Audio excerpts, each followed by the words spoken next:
One thing you have learned about yourself during the college application process? I learned that you don't have to be perfect, just put your best version that you can out there. I definitely relate to that. That's something that I've also learned in my senior year experience. Favorite way to take a break while working on apps? I'd say going out for a walk, maybe talking to a friend, or just working on something else.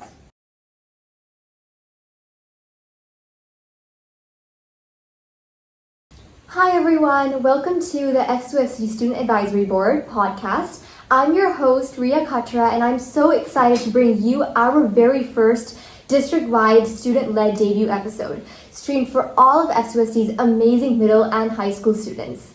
In today's episode, we are talking about college applications, which is relevant for everyone, whether you are just starting to think about your future or deep in the college prep process. Ever since elementary school, I remember hearing classmates and older students talk about college, AP classes, extracurriculars, essays, applications, but I rarely got to actually have a conversation with anyone. Today, we'll give you an honest student-to-student look at the process, what's exciting, what's challenging, and what we've learned along the way. Please welcome our guest, Parishay Azar, a senior at Vista Del Lago High School. Parishay has been navigating the college application process this year and is here to share her experiences, insights, and helpful tips. Thank you so much for having me. Ria, I'm very excited to share my journey with everyone. Parishay, let's start at the beginning. What was the first thing you did when you started thinking about college applications? One of the first things that I thought about when I was thinking about college applications was kind of like the schools that I wanted to apply to, and think about the schools that genuinely excited me, places where I could really see myself growing, not just academically, but also kind of like personally as well. I started looking into what each school valued, especially in their essays, so I could plan ahead and then reflect on the experiences that realigned me with those values. That's such a wonderful and organized thought process. Do you have a major or career you're interested in?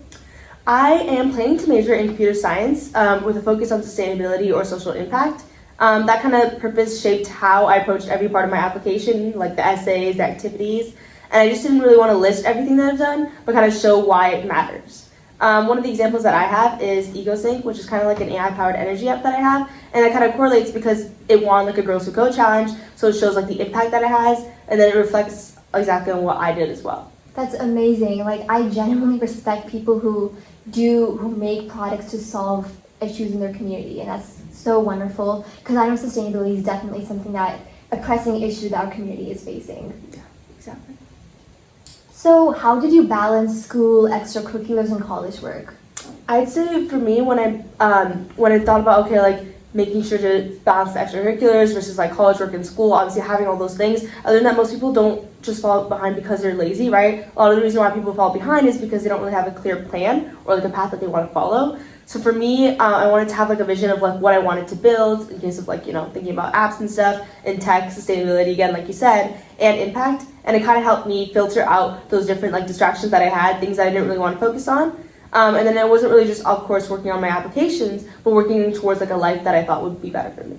So do you have any tips for students who are starting early in this process? I'd say tips for people starting first office is to try out new things, try out new clubs, new hobbies. Obviously, not everything has to be what you want it to be, and it'll always come into play, or it'll be useful in the future. I really liked how you stated that about how not everything goes according to plan. Yeah. Because I know that like even in our best intentions and efforts, sometimes like things just don't go our way, and that's totally fine. Exactly. I'm sure there must be a reason for that. Yeah. So what has helped you brainstorm colleges or college essays? What helps me brainstorm in terms of like college essays, right, is of course what are the things that I've been doing right now, right? And then obviously what do I think is the most reflective of me, right? So again, if I talk about like my projects, right, my sustainability app, that really speaks to me. So that's the experience that I would write about, because I know that it connects like the sustainability and the things that I care about, things I've done in school, but then it also shows like the impact I have, so then colleges can see, oh, how dedicated I am. Right, and it kind of sets you apart from all the other students because you're truly speaking from the heart on your individuality. Yeah, exactly. So how did you decide which schools to apply to without feeling overwhelmed? So obviously there's a lot of schools that we can see, like there's lists upon lists, right? But of course you want to narrow down your list that you have. And so think about which schools would be a good place for me, which place offer programs and what I want to interest in. So if I'm doing computer science, right? What schools major in those specific ones will have really good programs. And then again, where do I see a fit in me? Where do I think I have the most impact? Where do I think I would learn the most and would be good for my future, but also the future of the people who are around me? Definitely. So, what kept you motivated during busy or stressful weeks?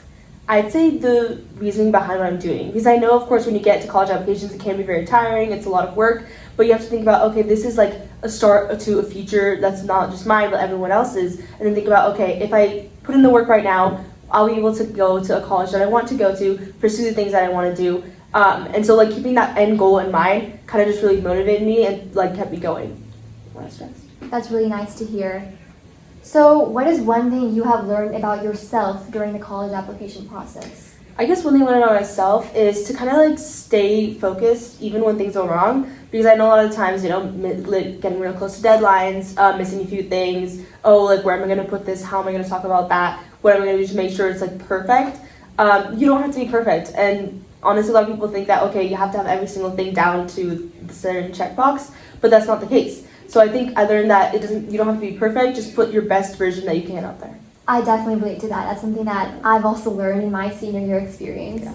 Just not striving for perfection. Yeah, for sure. Finally, if a middle schooler or an underclassman asked you what they should do now to prepare for applying to colleges or life after high school, what advice would you give to them? I would say, kind of like back to my other point, try out different things, right? Again, so like looking at different clubs, looking at just your interests. I think, and then also, obviously those can build into things that you could like talk about in your essays or like future careers, right? So again, like for me, I didn't know what I was going to do, but then I was thinking about like, okay, when I started my project, I was like, okay, it's an app. And then I was like, oh, that kind of has to do with computer science, but it's also social impact. And so now that's what I want to major in. So it kind of just because I started that one thing, I was like, oh, let me just try it out. So I think just trying out new things, even if you don't think that they're like the perfect thing that you should try, I think would just be something that everyone should do. I agree with that. So now we have our student scoop section. These just involve quick answers, first thing that comes to your mind. Yeah, of course. Hardest part of the college application process? Probably definitely the deadlines, meeting the deadlines for sure. I agree with that. Yeah. Favorite way to take a break while working on apps?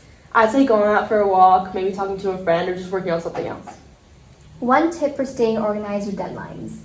I guess having it planned out, maybe on a Google Calendar or like a Google Doc, just makes it easier. Small win you're proud of in this process? I guess getting my first essay written down, so like I can revise it, and it's actually fun to revise it. One word to describe applying to college? I would say kind of transformative. It kind of really changed how I think about all things. That's really beautiful. Those are wonderful insights, really helpful for students at every grade level. So, before we close, a reminder to all students listening, your journey is unique. There is no single right path or timeline. Every class you take, every activity you try, and every step you take builds your story. And it is always okay to reach out to your counselors, teachers, or families for guidance along the way.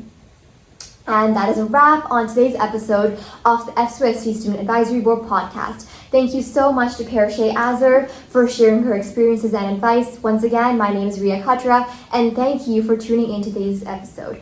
Remember to stay curious, stay positive, and stay connected at FCUSD.